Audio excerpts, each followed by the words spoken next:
दोस्तों, कहानी की शुरुआत में हिबिकी नाम का एक ऑरालेस ब्रैट अनजान फैंटेसी वर्ल्ड में भटक रहा होता है। उसे याद नहीं कि वो वहां लैंड कैसे हुआ, लेकिन एक हॉट एल्फ मम्मी से चांस एनकाउंटर उसकी किस्मत बदल देती है।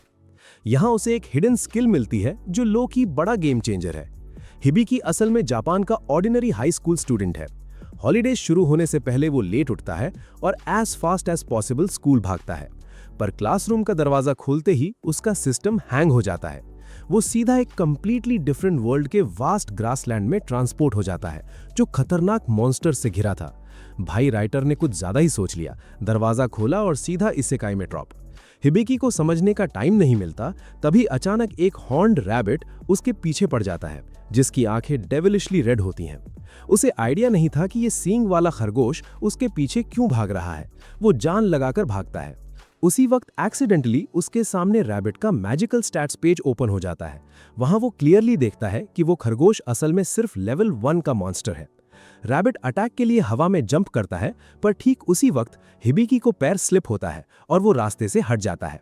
रैबिट बैग को अपने हॉर्न्स से टियर कर देता है, पर सींग वहीं फंस जाते हैं। हिबिकी बैलेंस लूज करके उस बीस्ट के ऊपर भारी वजन से घिर जाता है, जिससे उस मॉन्स्टर की ऑन द स्पॉट पेटी बन जाती है। इस अजीब सिचुएशन से हिबिकी बुरी तरह ट्रॉमेटाइज होता है। वो मदद मांगने फोन निकालता है, पर अनजान जगह पर नेटवर्क सर्विस नहीं होती। वो शांत रहने का ट्राई करता है, तभी पेट से अजीब नॉइजेस आने लगती हैं, क्योंकि उसने सुबह से कुछ नहीं खाया था। वो रैबिट को देखता है, पर रियलाइज होता है कि उसे पता ही नहीं कि खरगोश एडिबल है या नहीं। ऊपर से आग नहीं थी जिसके बिना उसको पका नहीं सकता था। पर उसी पल मैजिक दोबारा चलता है और रैबिट के स्टैट्स क्लियर हो जाते हैं। पता चलता है कि रैबिट इनफैक्ट एडिबल है और लोग इसका टेस्टी स्ट्यू बनाकर खाते हैं। सब जानकर भी हिबिकी खरगोश को बुचर करने की हिम्मत नहीं जुटा पाता, इसलिए वो उसे बैकपैक में पैक करके बढ़ता है। चलते हुए वो समझने का ट्राई करता है कि उसकी यूनिक स्किल लिविंग थिंग्स पर वर्क करती है या नॉन लिविंग पर। टेस्ट करने के लिए वो बैकपैक का स्टैट चेक करता है, पर क्योंकि बैग इस वर्ल्ड का नहीं है, वो प्रॉपर स्टैट्स नहीं देख पाता। लिखा आता है कि बैग अननोन मटेरियल से बना है।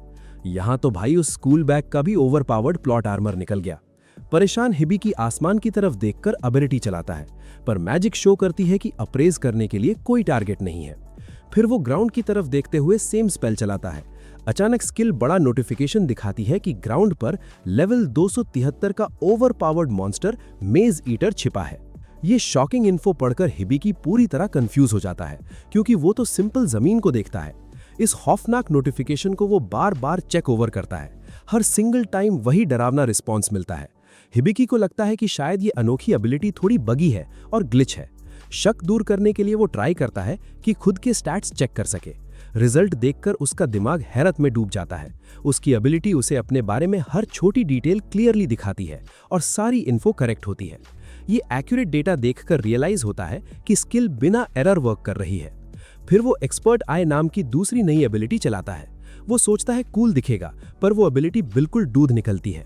यहाँ तो पूरा सिस्टम ही हैंग हो गया। इस फेल के बाद वो हड़बड़ाहट में मैप लोड करता है और मैप पर छोटा ग्लोइंग डॉट फॉलो करता है। लंबा सफर करके इवनिंग फॉल होने तक वो पथरीले कॉबलस्टोन रोड के करीब पहुंचता है। ये देखकर लड़का बहुत खुशी से एक्साइटेड हो जाता है। उसे उम्मीद मिलती है कि अब फाइनली अच्छी सिविलाइजेशन मिल जाएगी, पर इस एक्सट्रीम खुशी में वो गलती से बैलेंस बिगाड़ बैठता है और घास वाली पहाड़ी से लुढ़कते हुए कोल्ड कॉबल ग्राउंड पर धड़ाम से गिर जाता है। जब तक वो बेचारा ठीक से उठ पाता, उसे किसी जानवर के लो रोर में ग्राउल करने की डरावनी आवाज सुनाई देती है। वो घबराकर अपना सर उठाता है और नजारा देखकर हॉरिफाइड रह जाता है। उसके ठीक सामने विशाल जायंट डॉग मॉन्स्टर खड़ा था, जो भूखी नजरों से घूर रहा था। इस जानवर को इतने करीब देखकर हिबिकी बुरी तरह कांपने लगता है। उसकी सडन मूवमेंट्स उस मॉन्स्टरस डॉग को भी हैरान कर देती हैं। इस घबराहट के बीच हवा को चीरते हुए एक तेज एरो आता है और डायरेक्टली डॉग के हेड में लगता है। वो तीर इतना जोरदार था कि उसने इंस्टेंट में डॉग का टिकट हमेशा के लिए काट दिया। भाई मौत आते ही इस लड़के का बफ ठीक टाइम पर एक्टिवेट हो जाता है। हिबिकी तुरंत पीछे मुड़कर देखता है कि तीर कहां से आया था। सामने नए मॉन्स्टर के बजाय एक्चुअल पर्सन को देखकर वो बहुत डिलाइटेड हो जाता है। एक लड़की चलते हुए उसके पास आती है और हिबिकी जान बचाने के लिए इमीडिएटली थैंक्स बोलता है। वो लड़की शांति से उसे घबराने से मना करती है और कामलेस से अपना प्यारा नाम एम बताती है। एम को ध्यान से देखकर हिबिकी वंडर करता है कि क्या ये कोई फॉरेनर है, क्योंकि उसके कान काफी लंबे और पॉइंटेड थे। इससे पहले हिबिकी कुछ पूछ पाता, लड़की हैरानी से खुद पूछती है कि क्या हिबिकी सच में उन वास्ट ग्रासलैंड से निकलकर जिंदा आया है। हिबिकी घूरते हुए पूछता है, क्या वो एल्फ कॉस्प्ले करके आई है। एम क्लेम करती है कि उसे आइडिया नहीं है कि कॉस्प्ले क्या होती है। एम दोबारा पूछती है कि वो मेज ईटर जैसे ओवरपावर्ड जानवर के डेंजरस ग्रासलैंड में क्या कर रहा था। हिबिकी सफाई देता है कि वो क्लासरूम से वहां ट्रांसपोर्ट हो गया था। इसी बीच हिबिकी सीक्रेटली उसकी स्टैट्स चेक करता है और रियलाइज करता है कि वो एक एक्चुअल एल्फ थी जिसकी एज 56 इयर्स थी। एमी की आवाज उसके ख्यालों का सिस्टम हैंग कर देती है। वो बताती है कि मेज ईटर एक भयंकर मॉन्स्टर है जो ग्रासलैंड की तरह कैमोफ्लाज करके बैठता है और बेहद डेंजरस होता है। वो क्लेम करती है कि ये डायरेक्टली अटैक नहीं करता, बल्कि प्रे के गिरने का वेट करता है और फिर उसकी पेटी बना देता है। भाई क्या ही आलसी जानवर है। एमी उसे हक करती है और कहती है कि उसे घबराने की जरूरत नहीं है, जिंदा बचकर उसने अच्छा काम किया है। रात होते ही Amy tasty rabbit stew prepare करती है। खाने के बाद वो रिलैक्स होते हैं। एमी चाय ऑफर करके रैबिट के लिए थैंक यू बोलती है। हिबिकी मासूमियत से पूछता है कि वो लोग कहाँ हैं और क्या उसने जापान के बारे में सुना है, पर एमी रिप्लाई करती है कि उसने ऐसी जगह कभी नहीं सुनी, लेकिन वो उसे उदास ना होने को कहती है और सेफ्टी के साथ सिटी ले जाने का प्रॉमिस करती है। आधी रात में सपना आने पर हिबिकी अचानक जाग जाता है। वो फोन चेक करके सोचता है कि क्या दोस्त परेशान होंगे। तभी उसकी नजर हवा में फ्लोट करते हुए ग्रीन लाइट ब्लॉब्स पर पड़ती है। नई ओवरपावर्ड एबिलिटी यूज करके वो चेक करता है। उसे रियलाइज होता है कि ये एक प्रोटेक्टिव स्पेल है जिसे एमी ने खतरे का अलार्म बजाने के लिए सेट किया था। हिबिकी उठकर वॉक करने लगता है और इस सच्चाई को एक्सेप्ट कर लेता है कि ये सपना नहीं है। वो डेफिनेटली एक डिफरेंट वर्ल्ड में आ चुका है जहां कुछ भी खतरनाक हो सकता है। पूरी सर्टेनिटी के साथ वो अपनी नई एबिलिटी को समझने लगता है, जो एक अप्रेजर की शक्ति थी। इस फैंटेसी दुनिया में ये जॉब क्लास रेयर नहीं मानी जाती थी। वो सोचता है कि यहाँ आकर भी वो एक एवरेज शॉर्ट किंग रह गया है जिसके पास कूल एबिलिटीज नहीं है। भाई इसका प्लॉट आर्मर लोड हो रहा है। वो इस डिप्रेसिंग थॉट को दिमाग से निकालकर वापस सोने चला जाता है। अगली सुबह जल्दी उठकर वो दोनों करीबी सिटी की तरफ निकल पड़ते हैं। घने फॉरेस्ट में वॉक करते वक्त हिबिकी कैजुअली क्लेम करता है कि जंगल में बहुत सारे मॉन्स्टर्स छिपे हुए हैं। एमी स्वीटली स्माइल करके क्लेम करती है कि वो सरप्राइज्ड है कि वो इतनी आसानी से मॉन्स्टर्स की प्रेजेंस सेंस कर सकता है, पर हिबिकी रिप्लाई करता है कि वो कुछ सेंस नहीं कर सकता, बल्कि उसे ये अनोखी वर्ल्ड मैप स्किल से पता चल रहा है। ये सुनते ही एमी कंप्लीटली शॉक्ड होती है और हैरानी से दोबारा पूछती है। हिबिकी सीधा रिप्लाई करता है कि उसके पास वर्ल्ड मैप स्किल मौजूद है। एमी एक्सट्रीम एक्साइटमेंट में बताती है कि ये एक एल रैंक एबिलिटी है, जिसका मतलब है कि ये सुपर रेयर और ओवरपावर्ड पावर है। हिबिकी इसका अपील नहीं समझ पाता और क्लेम करता है कि ये सिर्फ लोकेशन दिखाता है। एमी रियलाइज करती है कि स्टूपिड लड़के को समझ नहीं आ रहा कि जिंदा रहने के लिए ये इन्फॉर्मेशन कितनी इंपॉर्टेंट होती है। वो क्लेम करती है कि कोई एडवेंचरर इस बफ के लिए पेटी बनवाने को तैयार हो जाएगा। एमी उसे गिल्ड और क्वेस्ट्स के बारे में डिटेल एक्सप्लेन करती है। उसे समझ आ जाता है कि बिना नॉलेज के हिबिकी मेज मॉन्स्टर से एस्केप कर पाया। उस ओवरपावर्ड स्किल के बिना सनडाउन से पहले ही उसका टिकट कट चुका होता। उसके बाद Hibiki casually world map system check करता है और एमी को बताता है कि आसपास एक क्रिस्टल हॉर्न रैबिट घूम रहा है। उसे लगता है कि ये बस एक और हॉर्नी रैबिट होगा, पर नाम सुनते ही एमी फ्लिप आउट होती है और चिल्लाकर पूछती है कि क्या सच में उसने क्रिस्टल हॉर्न रैबिट देखा है। हिबिकी मैप पर लोकेशन शो करता है और पूछता है कि क्या ये आम हॉर्न रैबिट से अलग होते हैं। एमी पूरे जोश में रिप्लाई करती है कि दोनों टोटली डिफरेंट हैं, क्योंकि क्रिस्टल हॉर्न रैबिट बेहद रेयर होता है और इसके हॉर्न्स खतरनाक पॉइजन्स का क्योर बनाने में यूज होते हैं। भाई इनको जिंदा एटीएम मिल गया। एमी बताती है कि लकी डे पर इसकी मार्केट वैल्यू 200 गोल्ड कॉइन्स तक जा सकती है।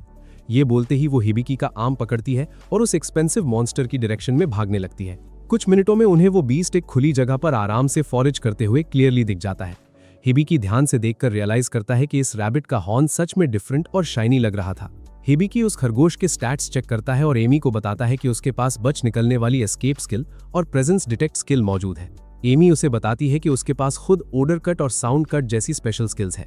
हिबिकी इंप्रेस होता है, पर एमी हम्बली कहती है कि उसकी स्किल्स वर्ल्ड मैप स्किल के आगे कचड़ा है, जो किसी टारगेट को पिन पॉइंट कर सकता है। वो क्लेम करती है कि ऐसी ओवरपावर्ड एबिलिटी के साथ कोई पार्टी उसे खुशी से रखेगी, भले उसका रोल नॉन कॉम्बैट क्यों ना हो। ये मोटिवेशन देकर एमी तुरंत अपना बो निकालती है। वो विंड मैजिक यूज करके एक शक्तिशाली स्पिरिट एरो क्रिएट करती और पूरी स्ट्रेंथ के साथ शूट कर देती है।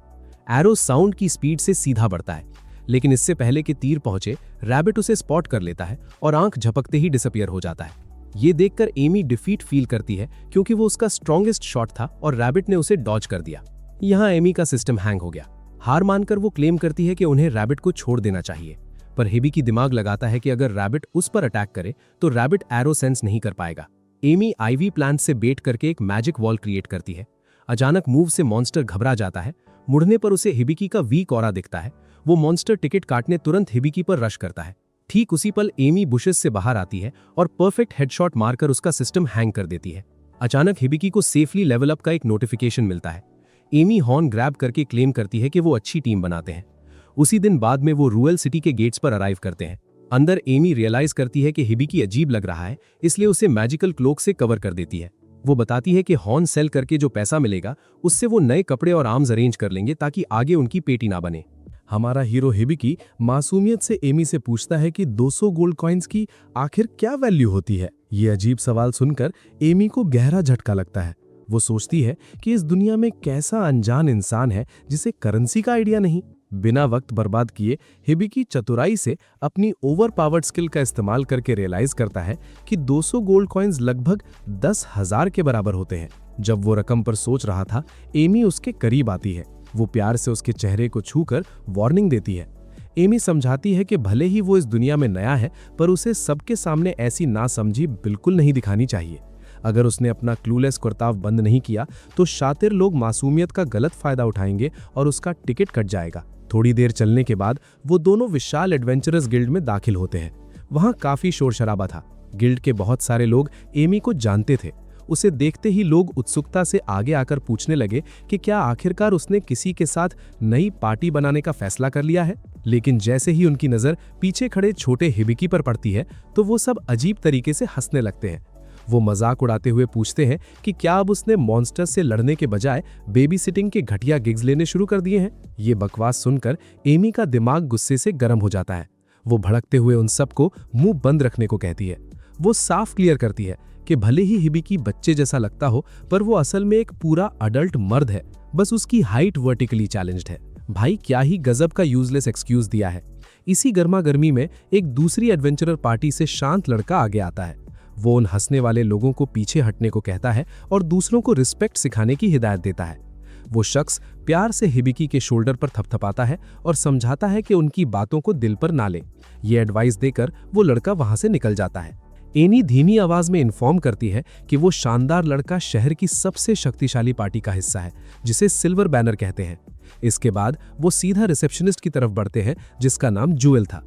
जूएल को देखते ही हिबिकी का सिस्टम हैंग हो जाता है, क्योंकि वो एक आम इंसान नहीं बल्कि बीस्ट वुमन थी। जूएल एमी को पहचानती थी और पूछती है कि आज आखिर क्या चाहिए।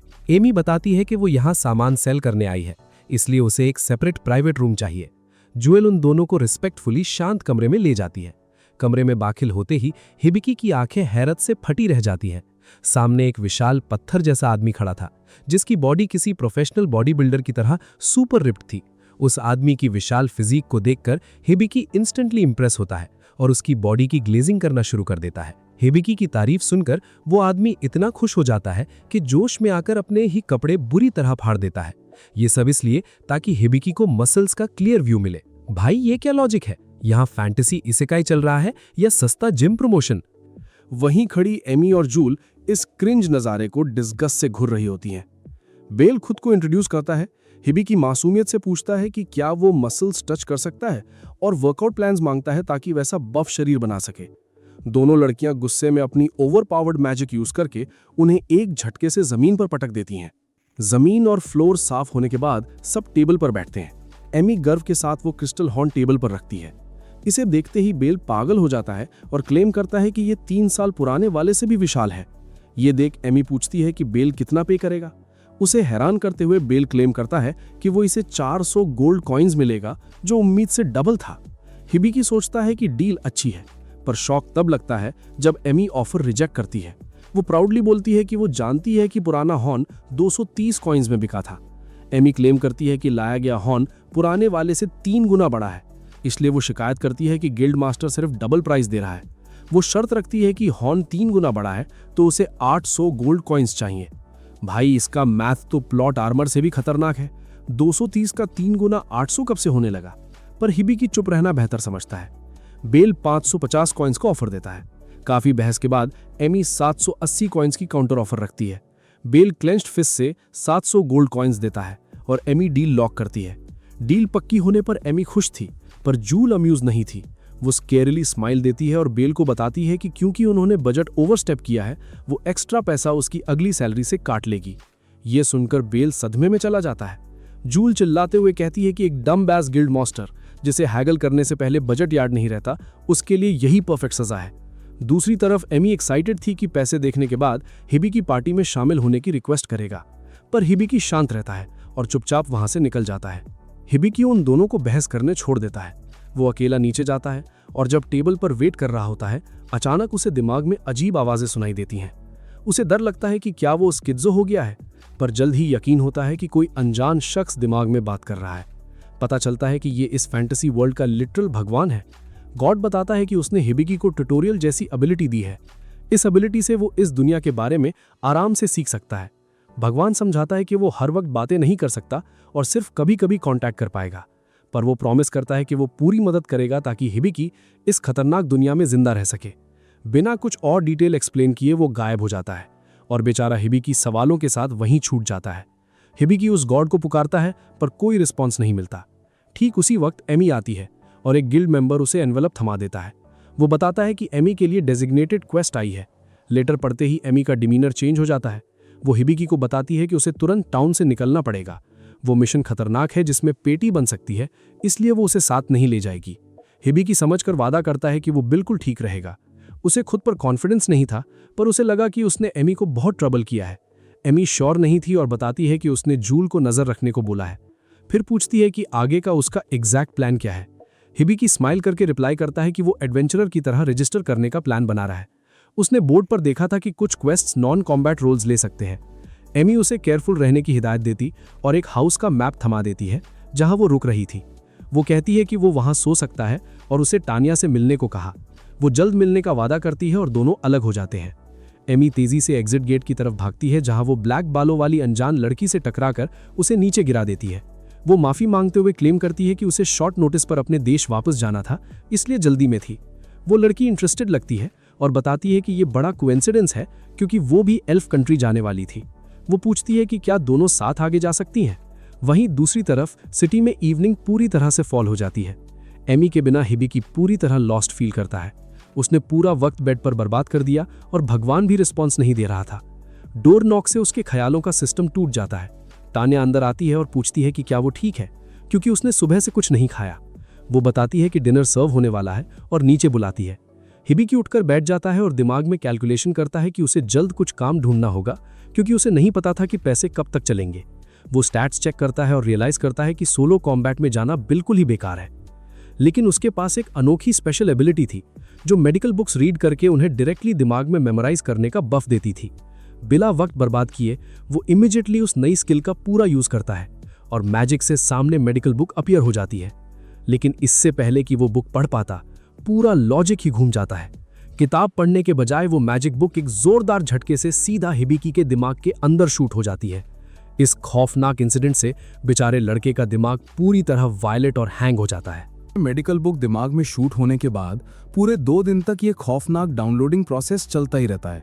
भाई लगता है राइटर ने द मैट्रिक्स मूवी कुछ ज्यादा ही बार देख ली थी। एक सुबह आखिरकार ये दर्दनाक सिस्टम अपडेट खत्म होता है। हिबिकी उठता है और नई मेडिकल नॉलेज के साथ आगे का रास्ता सोचता है। सबसे पहले वो डिसाइड करता है कि उसे ढंग की शॉपिंग करनी चाहिए ताकि वो इस अनजान दुनिया में अजीब ना लगे। पहला स्टेप एक करीबी आर्मरी विजिट करना था। वहां से वो काफी सारा बेसिक और नॉर्मल दिखने वाला गियर खरीदता है। इस गियर का मेन मकसद यही था कि वो आम लोगों के बीच इजीली ब्लेंड इन कर सके और किसी को उसके कपड़ों पर शक ना हो। आखिर उसे अपना ओवरपावर्ड स्टेटस थोड़ा छुपा कर रखना था। शॉपिंग के बाद हिबिकी सीधा एडवेंचरर गिल्ड निकल पड़ता है। उसका मकसद वहां आसान क्वेस्ट्स ढूंढना था। लेकिन इससे पहले कि वो गिल्ड में रिसेप्शनिस्ट ज्यूल से बात कर पाता, अचानक गिल्ड का भारी दरवाजा जोरदार आवाज के साथ खुलता है। वहां मशहूर सिल्वर बैनर पार्टी दाखिल होती है। उनकी हालत देखकर लग रहा था कि किसी ओवरपावर्ड मॉन्स्टर ने उनकी पेटी बना दी है। वो सब बुरी तरह पीटे हुए और थके हारे लग रहे थे। तभी हिबिकी की नजर पार्टी के सिल्वर बालों वाले लड़के पर पड़ती है। ये वही लड़का था जिसने पिछली बार हिबिकी से प्यार से बात की थी, लेकिन आज वो बुरी तरह इंजर्ड था। जैसे ही घायल लड़का दर्द से तड़पते हुए जमीन पर गिरता है, हिबिकी देखता है कि उस लड़के का एक पूरा हाथ मिसिंग था। भाई, आधी पार्टी का सिस्टम ही हैंग हो गया है।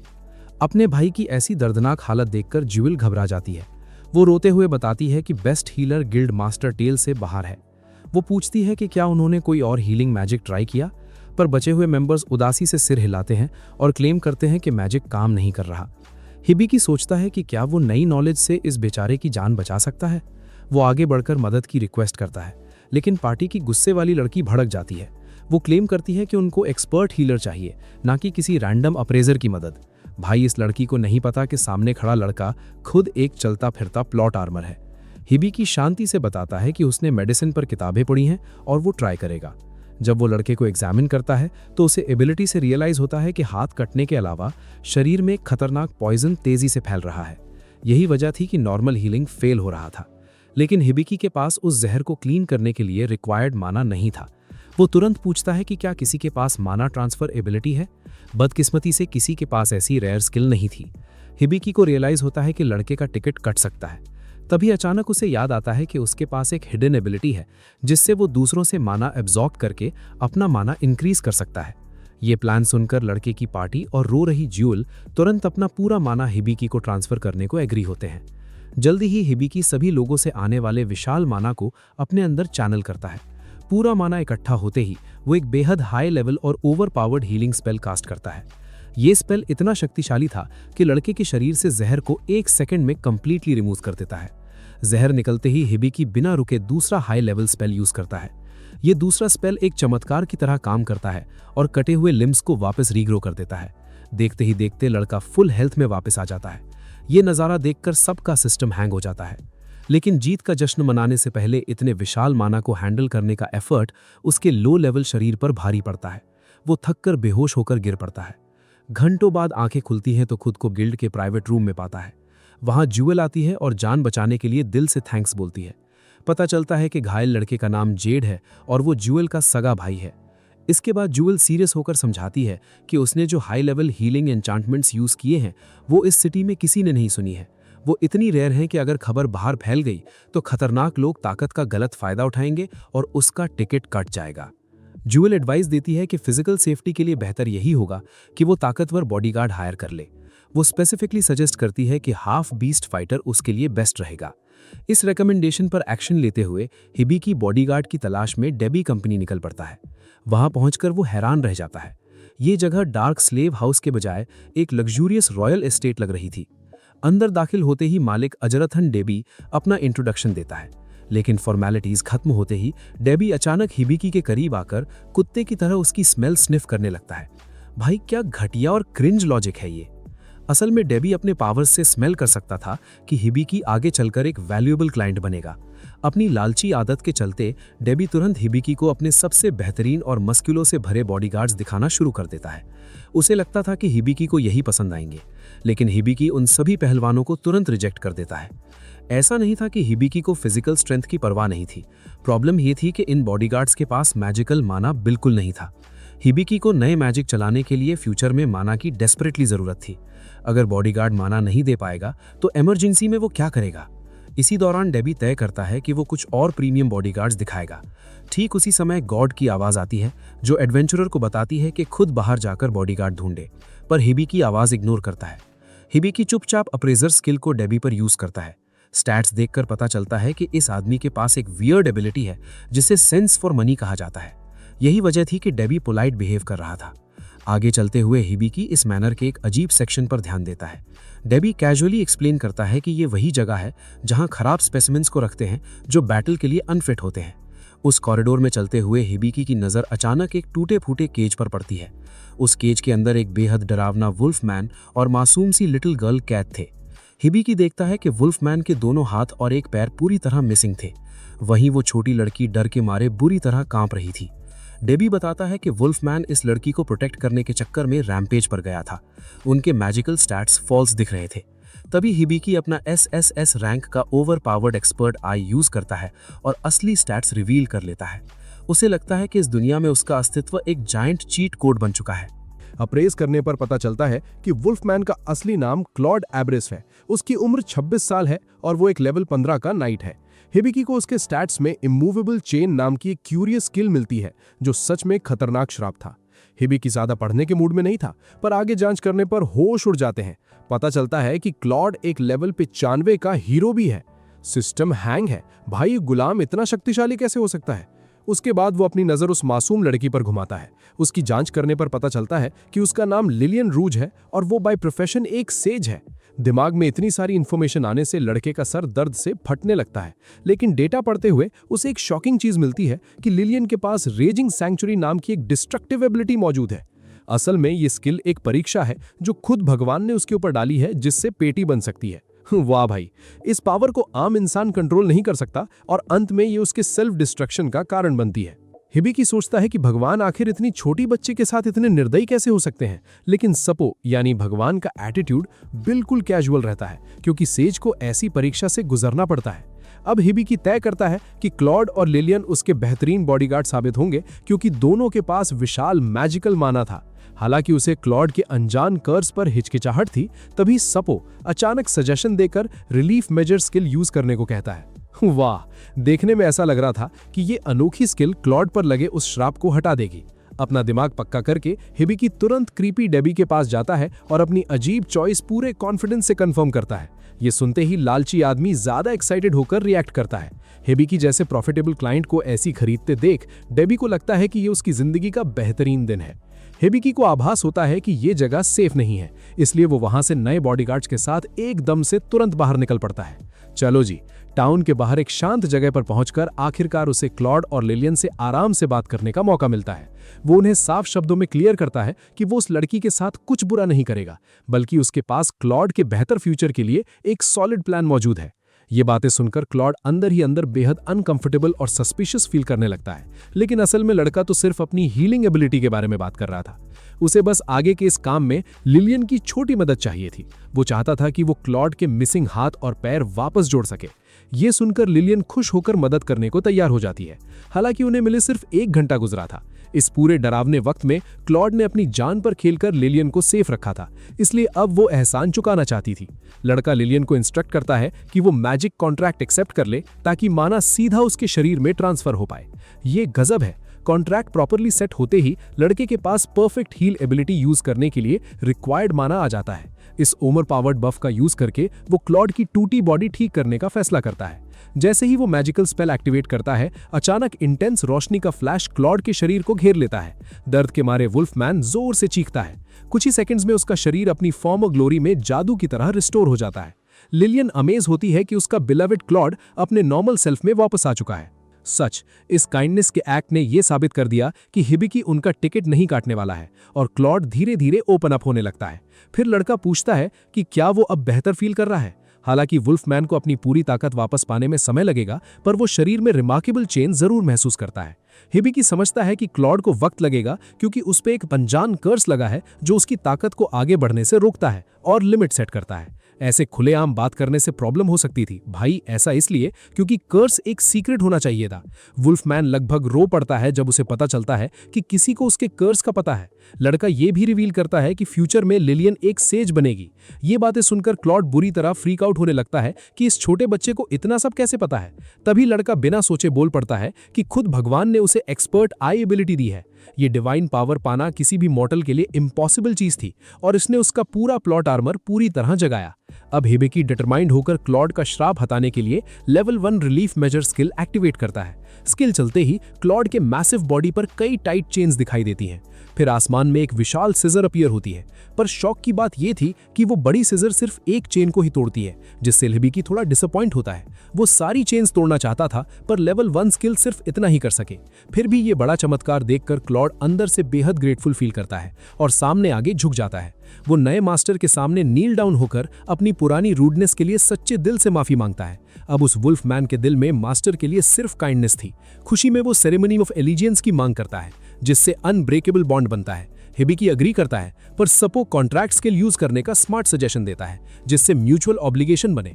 कॉन्ट्रैक्ट की बात सुनकर क्लॉड खुशी के आंसू बहाने लगता है। आसमान से गोल्डन लाइट गिरती है और चमकती गोल्डन स्वॉर्ड शोल्डर पर रखते ही एलिजियंस का प्यारा रिचुअल पूरा होता है। गजब, उन दोनों के हाथों में लाइट स्पिरिट्स का ग्लोइंग क्रेस्ट चमकने लगता है।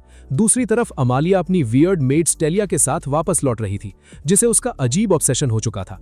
अमालिया दोस्तों के साथ हॉट स्प्रिंग जाना चाहती थी, पर स्टेलिया को इवाल का वहां आना पसंद नहीं था। फिर भी अमालिया दोस्ती की खातिर सबको जबरदस्ती हॉट स्प्रिंग्स भेजती है। वापस बाहर लड़का क्लॉड और लिलियन से उनके नए रूल्स डिस्कस करके कॉन्ट्रैक्ट सेट करता है और उसकी ग्रिमॉयर स्किल लेवल अप हो जाती है, जिससे सिस्टम पूरी तरह से एकदम पावर अप है। मजा। जब हिबिकी अकेले में सांपों से बातें कर रहा होता है तो क्लॉड उसे अजीब नजरों से घूरता है।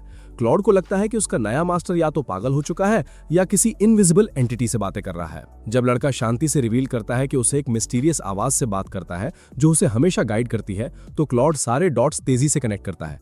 वो सीधा पूछता है कि क्या लड़के के पास ट्यूटोरियल नाम की ओवरपावर्ड स्किल और वॉन्डरर फ्रॉम अनदर वर्ल्ड जैसा रेयर टाइटल मौजूद है।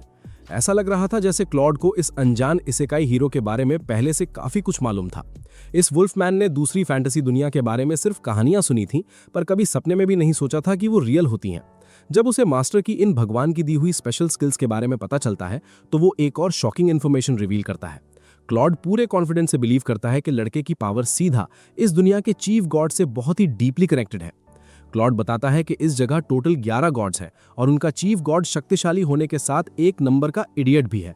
भाई, इस एनिमे में तो भगवान को भी ट्रोल कर दिया। ये सुनकर लड़का डीपली वंडर करता है कि क्या उस मासूम लिलियन के ऊपर लगा वो खतरनाक कर्ज भी उस बेवकूफ चीफ गॉड की ही हरकत थी। बेचारी लिलियन को बिल्कुल आइडिया नहीं था कि उसकी जिंदगी बर्बाद करने वाला कोई श्राप उसके ऊपर लगा हुआ है। तो जब इस मासूम लड़की को अचानक पता चलता है कि उसकी अपनी मैजिकल पावर्स ही एक दिन उसका टिकट काट देंगी, तो वो डर के मारे बुरी तरह क्रैश आउट हो जाती है। लड़के को एहसास होता है कि उसे अपना मुंह बंद रखना चाहिए था, पर अब काफी देर हो चुकी थी। तभी क्लॉड दिमाग लगाकर बोलता है कि लिलियन का ये डेडली श्राप शायद चीफ गॉड नहीं बल्कि मैजिक गॉड से रिलेटेड है। ठीक उसी वक्त ऊपर हेवेंस में गॉड ऑफ मैजिक की खतरनाक एंट्री होती है। वो गुस्से में आग बबूला थी और उस बेवकूफ चीफ गॉड से बदला लेने के लिए डिटर्मिन्ड थी, क्योंकि वो हमेशा अपनी नॉनसेंस बकवास लगातार करता रहता था। अगले ही पल लड़के का दिमाग एक भयंकर बैटल अरीना में ट्रांसफॉर्म हो जाता है। उसे अपने ही सर के अंदर गॉड ऑफ मैजिक द्वारा चीफ गॉड को बुरी तरह पीटने की आवाजें क्लियरली सुनाई देती हैं। ये नई देवी पहले वाले भगवान के कंपैरिजन में फार मोर प्राउड और कोल्ड नेचर की थी। गॉड ऑफ मैजिक अहंकार के साथ रिवील करती है कि उसी ने लड़के को वो रेयर ग्रिमोर एबिलिटी प्रदान की है ताकि वो फ्यूचर में उस सेज लड़की लिलियन की मदद कर सके। पर वो कोई ऐसी दयालु देवी नहीं थी जिसकी रोज पूजा की जा सके। लड़के से बात करने के बाद वो वापस चीफ गॉड को ब्रूटली टॉर्चर करना शुरू कर देती है और बेचारा हीरो बिना किसी गलती के अपने सर के अंदर इन सारी आवाजों का भयंकर टॉर्चर सहने के लिए पूरी तरह मजबूर हो जाता है। यहाँ उसका सिस्टम हैंग होना तय था। जब दिमाग का ये शोर थोड़ा शांत होता है तो लड़का आखिरकार अपनी उस नई ग्रिमोर स्किल को तुरंत एक्टिवेट करता है। स्किल चलते ही एक बेहद क्यूट और फ्लफी व्हाइट कैट उसके सामने अचानक अपीयर होती है और ध्यान से घूरती है। ये मैजिक अजीब था। इस अडोरेबल छोटी सी क्रीचर का नाम वीन था और टेक्निकल टर्म्स में यही क्यूट बिल्ली असल में वो शक्तिशाली ग्रिमोर थी। भाई, लगता है राइटर ने सच में दिमाग घर पर छोड़ दिया है। एक आम बिल्ली कब से ग्रिमोर बनने लगी? खैर, लिलियन और लड़का इस क्रीचर की क्यूटनेस पर पूरी तरह फिदा हो जाते हैं, पर इन दोनों को बिल्ली के साथ इतना प्यार लुटाते देख क्लॉड बुरी तरह से जेलस फील करने लगता है। जब भी लड़का प्यार से वीन को पेट करता है, वो अपने पीछे खड़े क्लॉड का डराना ऑरा तेजी से चेंज होते हुए साफ महसूस कर सकता था। जैसे ही उनका पेटिंग सेशन खत्म होता है, वीन एटीट्यूड में एक्सप्लेन करती है कि उसे गॉड ऑफ मैजिक ने भेजा है ताकि वो सफर में मदद कर सके। पर मास्टर को बिल्ली के साथ खेलते देखना क्लॉड के लिए किसी बुरे सपने जैसा था। उसका दिन बर्बाद हो जाता है और वो गुस्से में लगातार क्रैश आउट करने लगता है। इस अजीब माहौल को देखकर वो छोटी वीन भी डर के मारे फ्रीक आउट हो जाती है। सीन यहाँ से सीधा कॉमेडी सर्कस बन चुका था जहाँ वुल्फ जल रहा था। इस नाटक से दूर दूसरी तरफ अमीलिया मजे से हॉट स्प्रिंग्स का आनंद ले रही होती है। वो अपनी अजीब मेड स्टेलिया के क्रीपी एडवांसेस और इवाल के बेहद सस्पिशियस बिहेवियर से पूरी तरह अनजान थी। स्टेलिया अपने दिमाग में सोचती है कि अमीलिया कभी भी जबरदस्ती इवाल को अपना बेस्ट फ्रेंड नहीं बना सकती। ऐसे रिश्तों में वक्त लगता है। ऊपर से स्टेलिया की अजीब पोजेसिवनेस किसी और को करीब आने नहीं देना चाहती थी, लेकिन शातिर इवाल पर्सनल कॉन्वर्सेशन चुपके से सुन लेती है। माहौल में आग लगाने के लिए इवाल जानबूझकर अमीलिया की बैक वॉश करने का ऑफर देती है। ये शातिराना मूव स्टेलिया को गुस्से में हिस्टेरिक्स तक पहुंचाने के लिए काफी था। अब वापस हीरो की तरफ आते हैं, क्योंकि अब लड़के के पास बेहतरीन कंपेनियंस थे। वो उन्हें बैटल रेडी बनाना चाहता था। क्लॉड एक इंप्रेसिव आर्मर और स्पीयर पसंद करता है। वो ओवरहीटिंग से बचने के लिए कम पीसेस पहनता है। लिलियन को नए प्यारे कपड़े मिलते हैं। दुकानदार खुशी से बताता है कि टोटल प्राइस 25 गोल्ड कॉइन्स है। ये सुनकर लड़के का प्लॉट आर्मर भी फेल होता है। क्लॉड को यह बेहद चीप लगता है। बेचारी लिलियन घबरा ही जाती है। लिलियन अपना क्लोक वापस करने का ट्राई करती है, लेकिन लड़का इस गरीब लड़की को स्पॉइल करना चाहता था, इसलिए रोक देता है। वो चाहता था कि लिलियन प्रैक्टिस के लिए एक बढ़िया स्टाफ भी ले। लड़का अंदर ही अंदर जानता था कि ये महंगी शॉपिंग उसके पैसों में होल बर्न कर रही है। तभी वीन को जेलसी होती है और 15 गोल्ड कॉइन्स का फैंसी कॉलर मांगती है। लड़का पेमेंट करते हुए इंटरनली घुटकर मर जाता है। सब सेट होने के बाद वीन मैजिकल ट्रेनिंग शुरू करती है। क्लॉड लड़ सकता था, पर इन दोनों लूजर्स को ट्रेनिंग की जरूरत थी। लड़का सापो से पूछता है कि ग्रिमोयर क्या है। सापो बताती है कि ये रेयर स्किल हर तरह की नॉलेज सीखने में बफ देती है। लड़का ओवर कॉन्फिडेंस में सोचता है कि वो मैजिक सीखेगा, पर वीन साफ कहती है कि वो सिर्फ बेसिक यूजलेस स्पेल सीख सकता है। उम्मीद टूटने के बाद लिलियन सबको शांत करती है। वीन लिलियन का मैजिक आउटपुट कंट्रोल करना सिखाती है। इसके लिए लड़के को अकाउंटेबल पर्सन बनाना था। वीन जोर से लड़के को वायलेंटली बाइट करती है। आखिर में वीन बताती है कि लिलियन की पावर 10% पर सेट हो चुकी है। वीन अपना ध्यान पूरी तरह से उस अनाड़ी लड़के पर केंद्रित करती है। इसका कारण ये था कि उस बेचारे को मैजिक पावर सर्कुलेशन का बेहद जरूरी कॉन्सेप्ट सीखना था। ये एक ऐसी अनोखी एबिलिटी है जो दो लोगों को अपनी मैजिक फ्लो एक दूसरे के अंदर सर्कुलेट करने की अनुमति देती है। इस निराली टेक्निक से दोनों के बीच एक बेहतरीन हार्मनी और मैजिकल कंट्रोल का सॉलिड सेंस क्रिएट होता है। लेकिन हमारा हीरो इस कॉम्प्लेक्स लेसन के साथ पेस बनाए रखने में बुरी तरह से स्ट्रगल कर रहा था। उसका दिमाग और सिस्टम बार बार हैंग हो रहा था क्योंकि उसके पास नेचुरल मैजिक कंट्रोल की भारी कमी थी। उसकी इस बुरी हालत को देखकर बिल्ली वीन समझ जाती है कि इसे प्रैक्टिकल डेमोन्स्ट्रेशन की सख्त जरूरत है। इसलिए वो विशाल वुल्फमैन क्लॉड को आगे बुलाती है और उसे अपना विशाल मैजिक सीधा उस लड़के के कमजोर शरीर में सर्कुलेट करने का सीधा ऑर्डर देती है। अगले ही पल वो अनजान एडवेंचरर और वो शक्तिशाली वुल्फमैन एक दूसरे के हाथों को मजबूती से पकड़ लेते हैं। टच करते ही उनके बीच ओवरपावर्ड मैजिक का तेज फ्लो शुरू हो जाता है। 1 मिनट पहले तक वो लड़का अपने दोस्तों के साथ एक खुले मैदान में खड़ा था, पर अचानक अगले ही पल उसका आसपास का पूरा माहौल बदल जाता है। वो बिल्कुल ही किसी अनजान और एंटायरली डिफरेंट डायमेंशन में टेलीपोर्ट हो जाता है। ये अनोखी जगह बेहद डार्क थी और आसमान में अनगिनत चमकते हुए स्टार्स फैले हुए थे। तभी उसकी नज़र वहां एक झील के किनारे बैठी एक बेहद खूबसूरत एल्फ पर पड़ती है। वो एल्फ पीछे मुड़ती है और उसकी तरफ देखकर प्यार से क्लॉड का नाम पुकारती है। ये सुनकर उस हीरो को तुरंत रियलाइज होता है कि वो फिजिकल दुनिया में नहीं बल्कि डायरेक्टली क्लॉड के शरीर के अंदर और उसकी गहरी मेमोरीज में मौजूद है, जबकि उसका अपना अस्तित्व भी वहां बरकरार था। भाई, ये इंसेप्शन वाली सस्ती कॉपी यहाँ क्यों चल रही है? उस अनोखी मेमोरी के अंदर क्लॉड शांति से उस झील के किनारे उस एल्फ के बगल में बैठ जाता है और उसे एनास्टेसिया कहकर पुकारता है। क्लॉड के पॉइंट ऑफ व्यू से एनास्टेसिया इस पूरी फैंटेसी दुनिया की सबसे खूबसूरत एल्फ थी जिसे उसने आज तक देखा था। उन दोनों ने एक साथ एक लंबा और प्यारा वक्त बिताया था जहां वो हमेशा एक दूसरे को हर खतरे से प्रोटेक्ट करते थे। क्लॉड के दिल में एनास्टेसिया के लिए सिर्फ और सिर्फ सबसे प्यारी मेमोरीज भरी हुई थी। लेकिन तभी वो मेमोरी अचानक एक खौफनाक वायलेंस में बदल जाती है।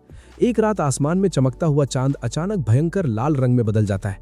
उस रेड मून के नीचे क्लॉड खुद को बुरी तरह से घायल पाता है और उसके ठीक सामने वही प्यारी एनास्टेसिया खड़ी थी जो पूरी तरह लाल रंग में सनी हुई थी। ये बिल्कुल क्लियर था कि क्लॉड की पिटाई बनाने के पीछे किसी और का नहीं बल्कि उस मासूम दिखने वाली एनास्टेसिया का ही सीधा हाथ था। भाई, राइटर ने रोमांस को 1 सेकंड में हॉरर मूवी कैसे बना दिया? ये क्या इलॉजिकल और घटिया ट्विस्ट है। इससे पहले कि मेमोरी और डरानी होती, अचानक लड़के का दिमाग झटके से वापस फील्ड में जग जाता है। वो देखता है कि क्लॉड उसके ऊपर झुका हुआ है और उसकी ऐसी बुरी हालत को देखकर बेहद परेशान लग रहा है। वो वुल्फमैन मास्टर की इस कंडीशन से बुरी तरह घबराया हुआ था और होश में लाने का लगातार प्रयास कर रहा था। होश में आने के शुरुआती पलों में हीरो को अभी भी यही लगता है कि वो असल में क्लॉड ही है, लेकिन धीरे धीरे ओरिजिनल मेमोरीज दिमाग में दोबारा वापस आने लगती हैं। क्लॉड हाथ जोड़कर सच्चे दिल से माफी मांगता है क्योंकि उसने गलती से वीक बॉडी के अंदर बहुत ज्यादा ओवरपावर्ड मैजिक फ्लो कर दिया था। इस गलती की वजह से वो लड़का क्लॉड की गहरी कॉन्शियसनेस के अंदर डीप भटक गया था। इसकी इस लापरवाही को देखकर क्यूट बिल्ली वीन गुस्से में वुल्फमैन को बुरी तरह स्कोल्ड करती है क्योंकि उसने इंस्ट्रक्शंस ध्यान से नहीं सुने थे। हालांकि वीन अंदर ही अंदर शातिर उम्मीद कर रही थी कि हीरो ने क्लॉड की मेमोरीज में जरूर कुछ एम्बैरेसिंग देखा होगा जिसे वो ब्लैकमेल के लिए यूज करेगी, पर उसने सिर्फ एक ब्यूटीफुल मेमोरी देखी थी। काफी देर बाद वीन का वो स्टूपिड लेसन आखिरकार अपने एंड पर पहुंचता है, लेकिन उस हीरो के सर से मुसीबत अभी टली नहीं थी। अब उसे एक नए तरीके का हाउसहोल्ड मैजिक प्रैक्टिस करना था। मैजिक की सजीव फॉर्म में यूजर को स्वीपिंग, डस्टिंग और कमरे की सफाई जैसे छोटे ट्रिवियल चोर्स पूरे करने होते थे। लॉजिक ये था कि अगर यूजर हाउसवर्क करते समय मैजिकल एनर्जी एमिट करेगा तो हवा में मौजूद एलिमेंटल स्पिरिट्स उस एनर्जी को फॉर्म ऑफ पेमेंट की तरह गैदर कर लेंगी। जब वो स्पिरिट्स पेमेंट से सेटिस्फाइड हो जाएंगी तब वो आकर यूजर को मैजिकल हाउसहोल्ड कंट्रोल करना सिखाएंगी। ये उस हार्डकोर कॉम्बैट ट्रेनिंग जैसा बिल्कुल नहीं था जिसकी हीरो ने ऐशो आराम भरी इमेजिनेशन की थी। उसने सोचा था शान से स्वॉट चलाएगा, पर यहाँ झाड़ू पोछा लगा रहा है।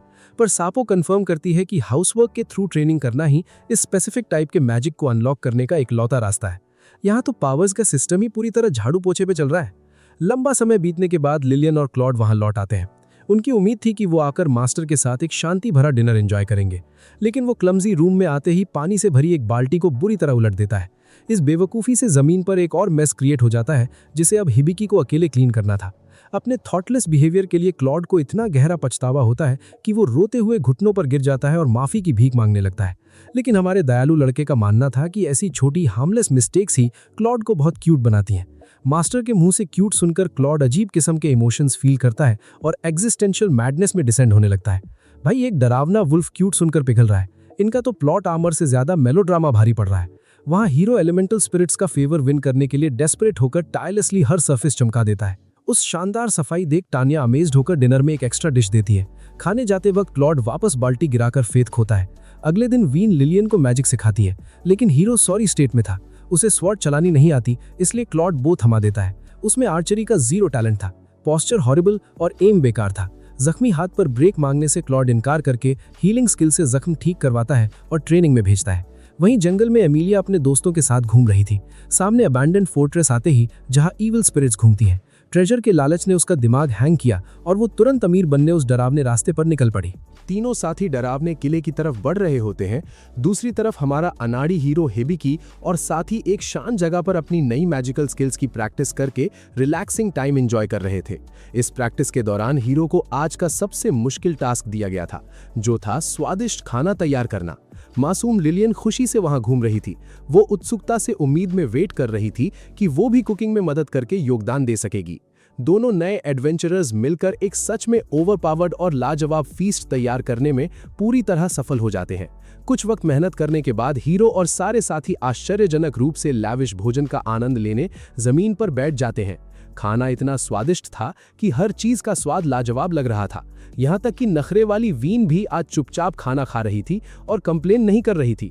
ये सच्चा चमत्कार था कि इनका सिस्टम शांति से काम कर रहा था। पर दोस्तों, इस खूबसूरत पल में अचानक एक बड़ी प्रॉब्लम सामने आ जाती है। असल में क्लॉड ने मील प्रेप का जो हिस्सा अपने हाथों में लिया था, उसमें भयंकर कमी रह गई थी।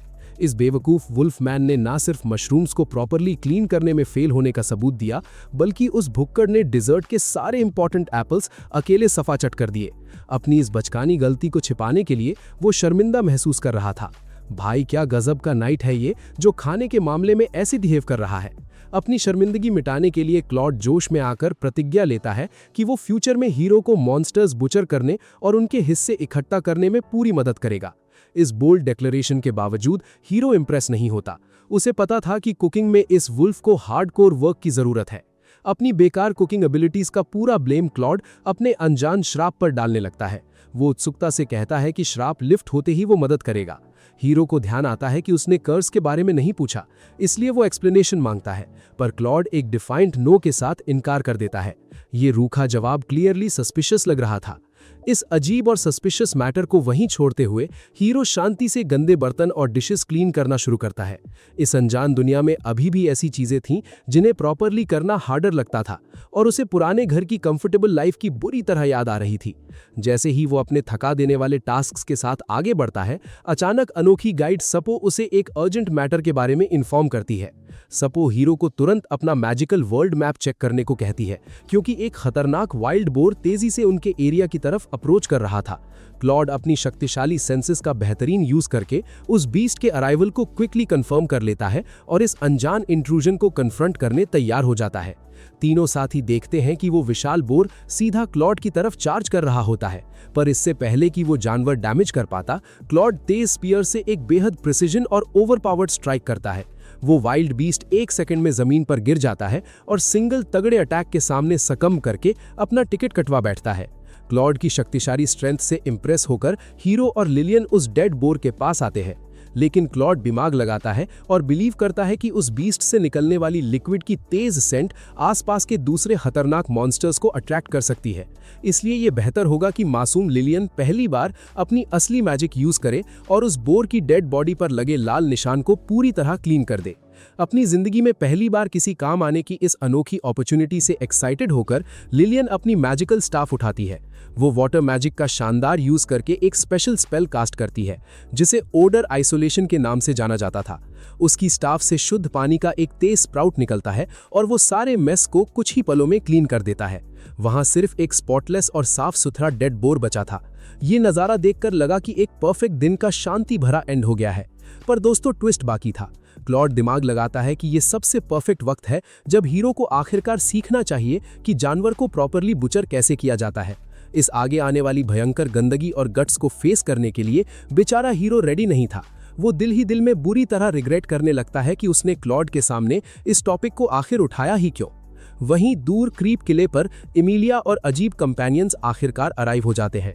वो जगह पूरी तरह डार्क, डरावनी और डेसोलेट लग रही थी। कीमती ट्रेजर को ढूंढने के चांसेस उस अनजान जगह पर ना के बराबर थे। इवेल तुरंत मिस्टीरियस मिरर का यूज करके आसपास छिपे इविल स्पिरिट्स की प्रेजेंस को प्रॉपरली कंफर्म करती है, लेकिन अचानक उसकी पूरी अटेंशन एमिलिया की तरफ ड्रॉ हो जाती है, जो एक्सट्रीम जॉय से जोर जोर से रोने और चिल्लाने की आवाजें निकाल रही थी। एमिलिया को लग रहा था कि उसने बेहद इंप्रेसिव ट्रेजर ट्रोव ढूंढ लिया है। उसका दिमाग हैंग हो चुका था क्योंकि उसे एक फेक रूम दिख रहा था जो गोल्ड कॉइन्स और जूल्स से पूरी तरह कवर्ड था। दूसरी तरफ घटिया मेड स्टेलिया ने अपने अलग टाइप का ट्रेजर ढूंढ लिया था।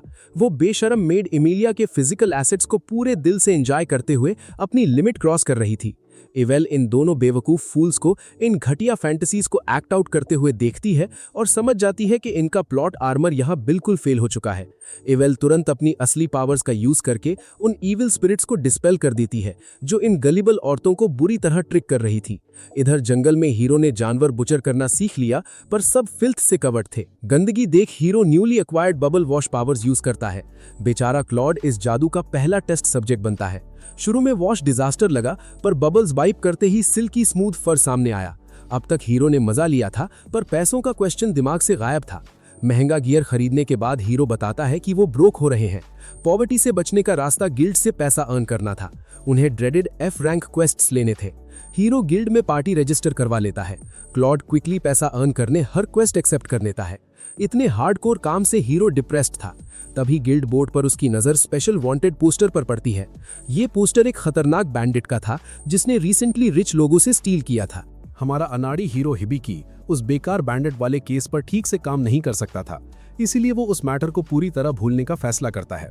अपने दिमाग को थोड़ा शांत करने के लिए वो सीधा घने फॉरेस्ट की तरफ निकल पड़ता है ताकि वो आखिरकार अपना पहला क्वेस्ट सक्सेसफुली कंप्लीट कर सके। जंगल के अंदर चलते हुए हिबिकी की नज़र एक बिल्कुल अनसस्पेक्टिंग और मासूम से दिखने वाले क्रिस्टल रैबिट पर पड़ती है। अपने हाथ में बो पकड़े हुए वो हीरो इस छोटे मॉन्स्टर पर फाइनल स्ट्राइक करने के लिए पूरी तरह से रेडी था। लेकिन दोस्तों, इसके बाद जो होता है वो किसी सस्ती कॉमेडी से कम नहीं था।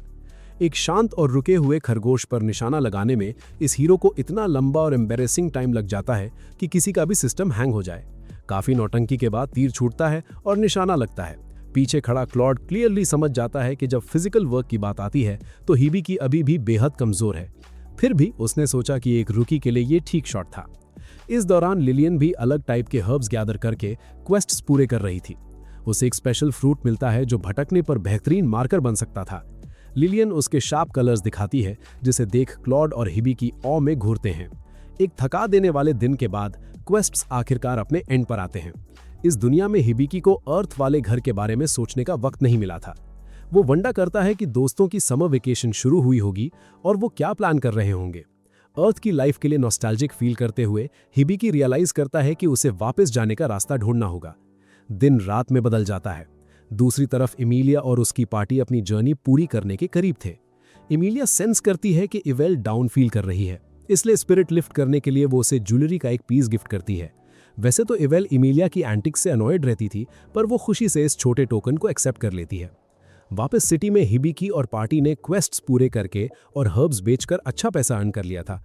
गिल्ड की रिसेप्शनिस्ट हर्ब की अमाउंट देखकर इतनी शॉक्ड और सस्पिशियस हो गई कि उसने पूछ लिया कि क्या उसने इन्हें एक्चुअली खरीदा है। अब हिबिकी सिटी में पीसफुल दिन चाहता था, पर वो गिल्ड मास्टर बाल्स डिलियार्ड से टकराता है, जो रॉयल कैपिटल से वापस आया था। बाल्स सरप्राइज था कि हिबिकी ने एक भी मसल गेन नहीं की। इस वीक लड़के को मर्द बनाने के लिए डिटर्मिन्ड होकर बाल्स उसे साथ ट्रेन करने को कहता है, पर क्लॉड बुरी तरह जेलस हो जाता है और बाल्स को बैक ऑफ करने को कहता है। प्राउड गिल्ड मास्टर इनकार करता है क्योंकि उसे लगता था कि सिर्फ वही हिबिकी की हेल्प कर सकता है। क्लॉड का मानना था कि मसल्स टाइम और प्रैक्टिस से बनती हैं। बाल्स उसके पैथेटिक अप्रोच का मजाक उड़ाता है और चीजों को नेक्स्ट लेवल पर ले जाता है। अपना कोट उतारकर बाल्स रिप्ड मसल्स एक्सपोज करता है और क्लॉड से भयंकर फाइट शुरू करता है। वुल्फमैन स्पीयर्स से स्ट्राइक करता है, पर क्लियरली आउटक्लास था। बाल्स एक एब्सोल्यूट बीस्ट था, बॉडी स्टील जैसी थी और स्वॉर्ड के साथ टैलेंटेड था। हिबिकी इतना शॉक्ड होता है कि इंटायरली डिफरेंट कैरेक्टर बन जाता है। उसे बिलीव नहीं हो रहा था कि दो ओल्ड मैन उस पर लड़ रहे थे। डर से लोग भागने लगते हैं। हिबिकी सांपों से गिल्ड मास्टर को अप्रेस करने को कहता है, पता चलता है कि बाल्स सबसे एक लीग अबव है, पूरा ओवरपावर्ड। बाल्स क्लर्क को बैक ऑफ करने को बोलता है, पर दोनों विशियसली फाइट करने के लिए गियर अप कर रहे थे। तभी ज्यूल अराइव होती है और आइस पावर्स का यूज करके वुल्फमैन और गिल्ड मास्टर दोनों को बर्फ से ब्लास्ट करके दूर फेंक देती है। अचानक एक फैट रिच लेडी चीखते हुए सीट्स के बीच से भागती है क्योंकि किसी ने उसका पर्स चुरा लिया था। हिबिकी और बाकी सब देख रहे थे। तभी हिबिकी नोटिस करता है कि उसका अपना मनी बैग मिसिंग है। गिल्ड ने अभी उसकी मेहनत का पैसा पे किया था और अब सब गायब। हिबिकी का प्लॉट आर्मर फेल था और वो बुरी तरह फ्रीक आउट करता है। ज्यूल बिलीव करती है कि ये बैंडिट का वर्क है। क्रिमिनल अपनी टेल को स्नेक बनाकर लोगों को टिकल करता था और सिर्फ रिच को अटैक करता था। पैसे वापस पाने के लिए डिटर्मिन्ड होकर हिबिकी मासूम क्लूलेस गर्ल का ड्रेसअप करता है और लिलियन के साथ कैफे जाता है। उसका डिस्गाइज थोड़ा ज्यादा परफेक्ट था और वो डिप्रेस्ड फील करता है क्योंकि वो एक लड़की से भी बेहतर दिख रहा था। भाई क्या इलॉजिकल क्रिंज ब्यूटी है। प्लान ये था कि मनी पाउच टेबल पर छोड़ेंगे ताकि बैंडिट उसे ग्रैब करे। फिर नियर बाय बैठा क्लॉड एक्शन में जंप करके क्रिमिनल को चेस करेगा। ऑर्डर्स प्लेस करने के बाद फूड अराइव होता है और वेट्रेस पैनकेक्स टेबल पर रखती है। पर तभी हिबिकी को पता चलता है कि वो ट्रिक हो गए हैं। वेट्रेस ही बैंडिट थी और पैसा लेकर भाग रही थी। किस्मत से मनी पाउच रिजिड था ताकि पीछे कलर ट्रेल छूट जाए। हिबिकी और साथी जल्दी बैंडिट को ट्रैक डाउन करके एक डार्क और वियर्ड एली में घुसते हैं। एली के एंड पर अजीब स्टेयर्स थीं जो अंडरग्राउंड टैवर्न ले जाती हैं। वहां शेडी लोग वियर्ड चीजें कर रहे थे। हिबिकी साथी के साथ एंटर करता है, पर डिस्गाइज की वजह से वियर्ड मैन उस पे हिट ऑन करते हैं। एक शर्टलेस जैक्ड गाय हैंडकरचिफ यूज करके फ्लर्ट करने का ट्राई करता है। उस पागल वियर्डो को पूरी तरह से इग्नोर करके तेजी से आगे बढ़ते हुए हिबिकी एक अजीब और दूसरे शर्टलेस डूड से बुरी तरह टकराता है, जो बड़ी ही वायलेंटली एक छोटे से मस्कीटो की बेदर्दी से पेटी बना रहा था। इन सब अजीब लोगों में से कोई भी उस फ्लफी टेल वाले क्रिमिनल बैंडिट जैसा बिल्कुल भी नहीं दिख रहा था। पर ठीक तभी हिबिकी की तेज आंखों की नजर एक डार्क हुड पहने हुए एक बेहद स्ट्रेंज पर्सन पर अचानक पड़ती है। ये मिस्टीरियस हुडेड फिगर उस विशाल भीड़ में कंप्लीटली एक सोर थंब की तरह स्टिक आउट कर रहा था और क्लियरली सस्पिशियस लग रहा था। बिना कोई वक्त बर्बाद किए हिबिकी और उसके बाकी बचे हुए साथी उस स्ट्रेंजर को चुपचाप ठीक से फॉलो करने का सख्त डिसाइड करते हैं। जैसे ही वो उसके पास पहुंचते हैं, उन्हें तुरंत पता चलता है कि उस हुड के ठीक नीचे एक बेहद स्ट्रेंज गर्ल थी जिसकी एक जायंट और विशाल फ्लफी टेल थी। ये वही शातिर चोर थी जिसने उनका दिमाग खराब किया था। हिबिकी पूरे गुस्से में आकर उस स्ट्रेंजर को भयंकर धमकी देता है और जोर से कहता है कि उसने जो भी पैसा बिना सोचे चोरी किया है वो चुपचाप वापस दे दे, वरना आज उसका टिकट कटने में एक पल नहीं लगेगा। उसे अपना पैसा वापस चाहिए था। वो लड़की हीरो की धमकियों से नहीं डरती, इसलिए हिबिकी अपना ओवरपावर्ड अप्रेजर पावर यूज करने की धमकी देता है। इस फियर टैक्टिक के बावजूद फोना पर कोई असर नहीं होता। वो इन पॉइंटलेस धमकियों पर रिएक्ट नहीं करती। लेकिन ठीक तभी हिबिकी दिमाग लगाकर रिवील करता है कि उन्हें उसकी असली पहचान की पूरी सच्चाई पता चल चुकी है। ये राज खुलते ही फोना बुरी तरह मजबूर हो जाती है और उसे अपना डार्क हुड हटाना पड़ता है। हुड हटाते ही वो खुद को एक बेहद खूबसूरत बीस्ट गर्ल के रूप में पूरी तरह एक्सपोज कर देती है, जिसकी एक विशाल टेल थी। भाई कैसा प्लॉट आर्मर है जहां क्रिमिनल इतनी हॉट निकल आती है। फोना की इस हॉटनेस को देखकर दोनों का सिस्टम हैंग हो जाता है। फिर भी हीरो गुस्से में चुराया हुआ पैसा तुरंत वापस मांगता है। लेकिन फोना असली मास्टरमाइंड थी और उसने ये भयंकर ट्रैप पहले से ही बिछा कर रखा था। वही वो मास्टरमाइंड थी जिसने हिबिकी को इस अनजान अंडरग्राउंड टैवर्न में चालाकी से ल्योर किया था। और अब एक बार फिर से फोना ने उस तंग एलीवे में ट्रैप सेट किया था। वो एक चीप ट्रिक का यूज करती है जिससे भारी वुडन प्लैंक्स सीधा हिबिकी के सर के ऊपर गिरने लगते हैं। किस्मत से वहां क्लॉड मौजूद था, जो तुरंत पूरी ताकत के साथ आगे जंप करता है। वो फुर्ती से खुद को और मासूम लिलियन को सेफ रखता है और हीरो को जोर से धक्का देकर दूर फेंक देता है ताकि वो फोना का ठीक से चेस कर सके। अपना पैसा और उस बैंडिट को जाने देने के लिए अनविलिंग हिबिकी तेजी से उसके पीछे भागता है, लेकिन बेचारा हीरो उसकी एक नई चाल में बुरी तरह से फंस जाता है। फोना पीछे मुड़कर देखती है कि हिबिकी उसके मजबूत वायर ट्रैप में बुरी तरह टैंगल्ड हो चुका है। वो उल्टा लटका हुआ था और छोड़ देने की भीख मांग रहा था। भाई यहाँ तो हीरो की पेटी बनने वाली थी। उल्टा लटका हुआ हिबिकी मदद के लिए जोर से चिल्लाता है, जबकि फोना मजे से उसका मजाक उड़ाती है। पर तभी उस बीस्ट गर्ल का ध्यान एक अनोखी चीज पर जाता है। वो अचानक नोटिस करती है कि हिबिकी असल में लड़की नहीं बल्कि एक लड़का है। उल्टा लटकने की वजह से हिबिकी का नकली विग जमीन पर ड्रॉप हो जाता है और उसकी पैंट्स एक्सपोज हो जाती हैं, जिससे उसकी असली पहचान खुल जाती है। फोना को इस बेबस स्टेट में हीरो एक्चुअली बहुत क्यूट लगने लगता है, इसलिए वो मुस्कुराते हुए एक छोटी सी कंडीशन पर चुराया हुआ पैसा वापस देने का ऑफर पूरे कॉन्फिडेंस के साथ रखती है। फोना की डिमांड थी कि हिबिकी अपनी ओवरपावर्ड अप्रेजल स्किल यूज करके उसके कुछ आइटम्स की जांच करे। इस आसान शर्त को तुरंत एक्सेप्ट करके हिबिकी और फोना वापस उस अंडरग्राउंड टैवर्न में चले जाते हैं, जहां वो अपना लंबा अप्रेजल प्रोसेस बिना वक्त बर्बाद किए ठीक से शुरू करते हैं। सबसे पहले फोना हिबिकी को एक स्पेशल रिंग अप्रेज करने को देती है, जो चेक करने पर एक वैल्यूएबल और महंगा ऑर्नामेंट निकलकर सामने आता है। फिर फोना उत्सुकता से हिबिकी को एक चमकते हुए पर्ल नेकलेस पर नजर डालने को कहती है, पर अच्छे से जांचने पर पता चलता है कि वो बिल्कुल फेक और बेकार स्टोन्स थे। उन नकली मोतियों की जीरो वैल्यू देखकर फोना गुस्से में उन्हें कचरे की तरह दूर फेंक देती है। इसके बाद हिबिकी के सामने एक शानदार डैगर पेश किया जाता है। उसे प्रॉपरली अप्रेस करने के बाद हीरो पता लगाता है कि वो शार्प डैगर किसी का टिकट काटने के बजाय मेनली सेरेमोनियल पर्पसेस के लिए ही यूज किया जाता था। हीरो की इन अजीब मैजिकल एबिलिटीज से इंप्रेस होकर फोना आखिरकार एक बेहद स्पेशल आइटम बाहर निकालती है, जो कि एक पुराना और अजीब वुडन ब्रेसलेट था। हिबिकी मैजिक से क्लियर सेंस कर सकता था कि ये आइटम पर्टिकुलरली वैल्यूएबल खजाना बिल्कुल नहीं है, पर इसमें कुछ इंटरेस्टिंग डिटेल जरूर छिपी हुई थी। हिबिकी की बफ्ड अप्रेजल स्किल तुरंत रिवील करती है कि उस लकड़ी के ब्रेसलेट पर अनोखा डिजाइन डीपली कार्व्ड है, जो बीस्टमैन के द्वारा काफी पसंद किया जाता है। साथ ही इसमें किसी डायना नाम की अनजान लड़की की तरफ से एक सीक्रेट मैसेज भी मौजूद था। डायना का नाम सुनते ही फोना बुरी तरह से अनईजी और परेशान हो जाती है। वो घबराहट के साथ तुरंत उस हिडन मैसेज के सीक्रेट वर्ड्स जानने की सख्त डिमांड करती है। फिर हिबिकी शांति से उसे इन्फॉर्म करता है कि वो मैसेज एक बहुत ही सिंपल और प्यारा सा थैंक यू है। ये सुनते ही फोना गहरे शड में अपनी उस वुडन कुर्सी पर बुरी तरह लिम्प होकर बिल्कुल शांति से बैठ जाती है। वो नम आंखों से हिबिकी को रोते हुए बताती है कि ये पुराना वुडन ब्रेसलेट असल में उसकी प्यारी लिटिल सिस्टर ने उसे बेहद प्यार से दिया था। फोना इस पूरी दुनिया में कभी ऐसे किसी शख्स को ढूंढ नहीं पाई थी जो उसके लिए इस मैसेज को डिसाइफर कर सके, क्योंकि उसे पढ़ना लिखना नहीं आता था। लेकिन अब इस अप्रेजर लड़के की वजह से वो आखिरकार अपनी प्यारी छोटी बहन के छोड़े गए उन आखिरी सुनहरे शब्दों को ठीक से जान सकी थी। ये एक इमोशनल मोमेंट था, पर तभी हिबिकी मासूमियत से फोना से पूछता है कि क्या उसकी लिटिल सिस्टर को पता है कि वो एक रॉटन बैंडिट बन चुकी है।